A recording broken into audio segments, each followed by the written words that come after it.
This podcast is powered by the pros at Paschal Air Plumbing and Electric. Arkansas owned, Arkansas operated. GoPaschal.com. Mike Irwin can cool us down for a while from Pig Trail Nation. Mike, I'm sweating right now, man. I need your ice cold coolness. Yeah, it's too cold in this studio, this sports studio. I need to turn the thermometer or whatever that thing is up because I'm freezing in here. See, I need a little bit of that. All right, Mike. We had a lot of reaction over the last hour and 20 minutes or so here on the show. I'm sure you've had a lot of folks texting and tweeting and asking for your opinion on the regional and the baseball season. So I just want to give you the floor and let you see what you think about what you saw this last weekend. Well, I'm still processing. Was totally wrong last week when I researched all of these teams. I honestly thought Kansas State was the weakest team in the regional. Their batting average was low. They didn't hit a lot of home runs.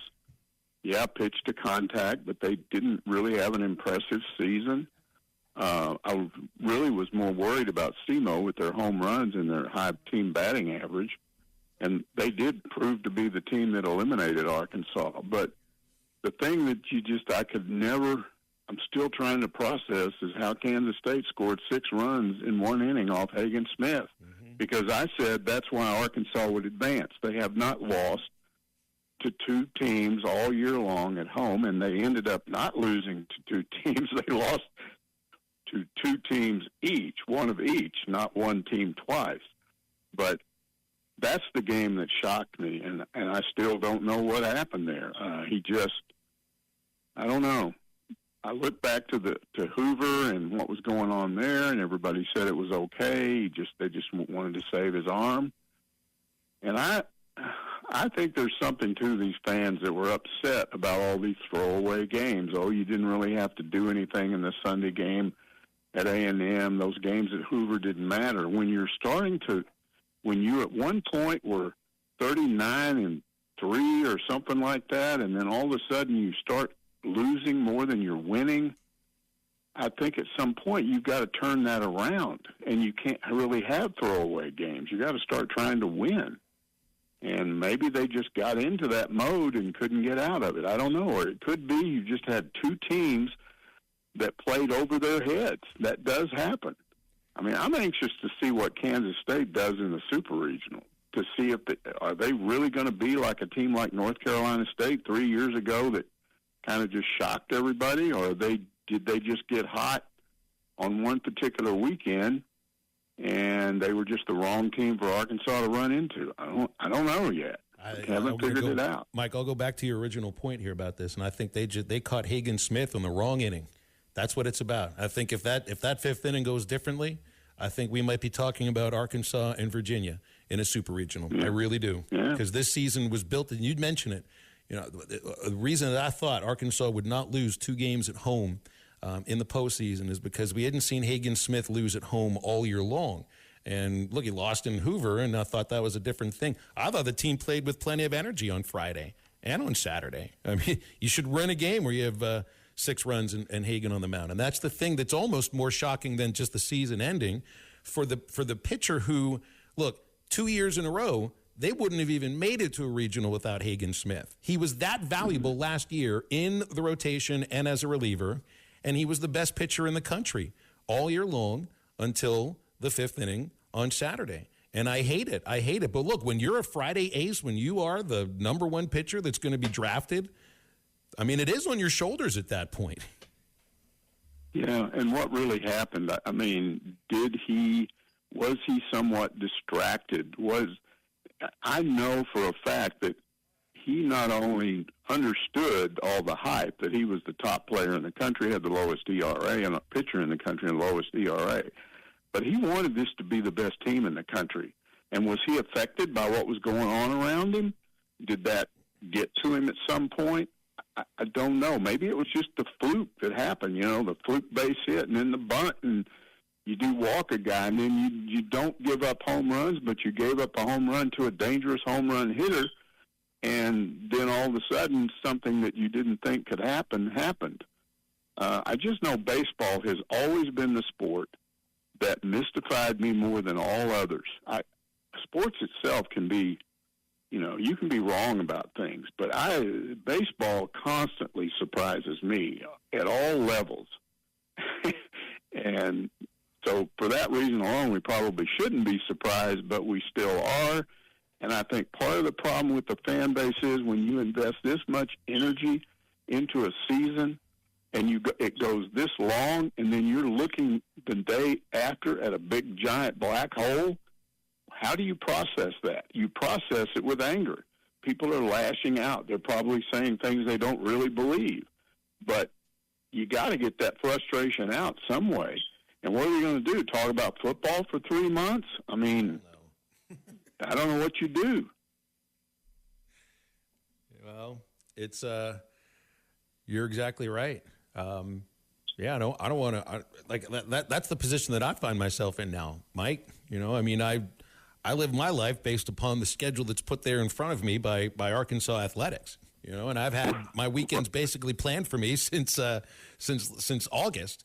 And I wasn't ready for it to end. And I felt anger. I mean, I cap on it. I don't release it or anything. It's just because I want to see them play well. I love that team. I love these guys. I want to see them perform well. I want to see them succeed and enjoy it. I don't want to see them, walking off the field with tears unless it's in Omaha. I don't want to see the end of their careers. I hate seeing Will McIntyre, the end of his career. I mean, I've known that kid since he was 3 years old. I hate seeing that. That's where it's like the anger's got to slide a little bit, and I'm just like, then it's a little bit of like an emptiness. Now I don't know what to do with myself. What do you do with yourself? That's what you're saying. Yeah, exactly. We'll have to do something. And along about SEC Media Days in the middle of July, we'll start gearing up for football, but it's too early for that. I don't know. There was some recruiting news yesterday in football that was good. I think, for one thing, what I'm going to do for a few days is talk about that post-game presser yesterday, because there were some interesting things. Dave Van Horn talking about a change in hitting philosophy and indicated that, Nate Thompson, believes in his philosophy, but he's also willing to change, and that they even tried last year in recruiting to go with a more athletic type, somebody that's not a hulking home run hitter, I think he said, but a more athletic type. They could get singles and doubles, but then run around the bases and move around the bases and move each other around the bases. And I think that's something fans, if they absorb it, is going to excite them a little bit, because that's sort of the belief.